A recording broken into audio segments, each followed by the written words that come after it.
Hi, Dr. Martin Rutherford, and this week's question is, I have a sensitivity to strong smells that flares up my Hashimoto's. And is that a symptom or is that a cause? I believe is the gist of the question.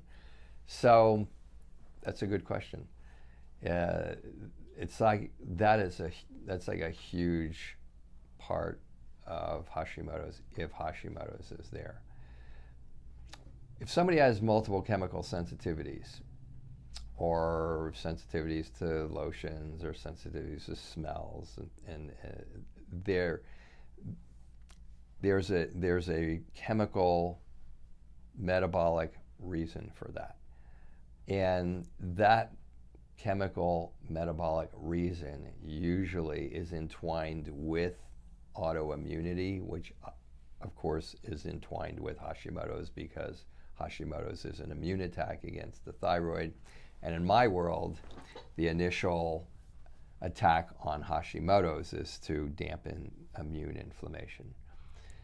So if that's there, if you're having the chemical sensitivities, that is going to set off immune inflammation, and that is going to set off Hashimoto's. That's kind of the flow of it, and that's the question.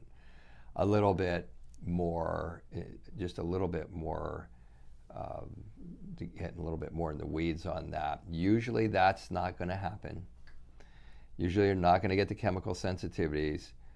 No, let me just step back a teeny bit on chemical sensitivities. I think they're a little bit overplayed in the alternative world. I think they're massively underplayed in the medical world.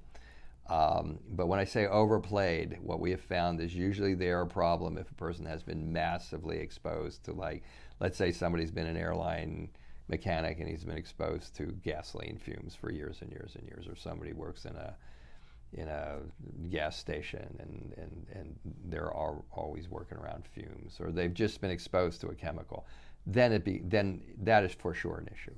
Okay. Most of the time, if our system is not compromised, it can handle the things that you've asked about. It can handle perfumes and smells and things of that nature.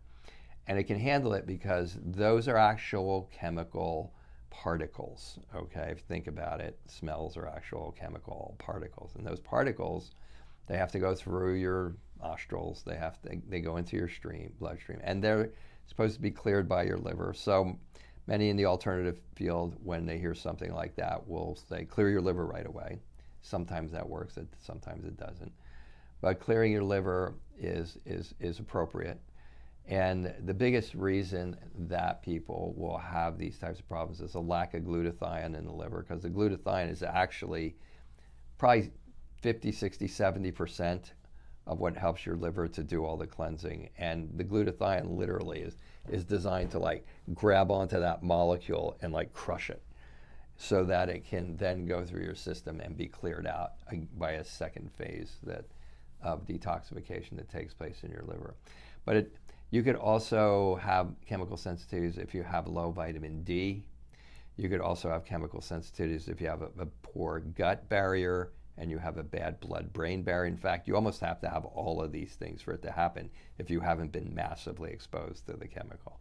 And you throw that together with the liver, you throw that together with low glutathione, maybe low vitamin A, and you have an immune system that is not attacking the initial particle, and you have an immune system that is not able to dampen the immune response against the multiple chemical sensitivities that you have asked about.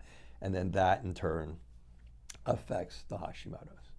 It flares up every time you have a smell. That whole mechanism doesn't function right. You get an inflammatory response, your immune system flares up, it attacks your Hashimoto's. Now you get the 20 symptoms of Hashimoto's.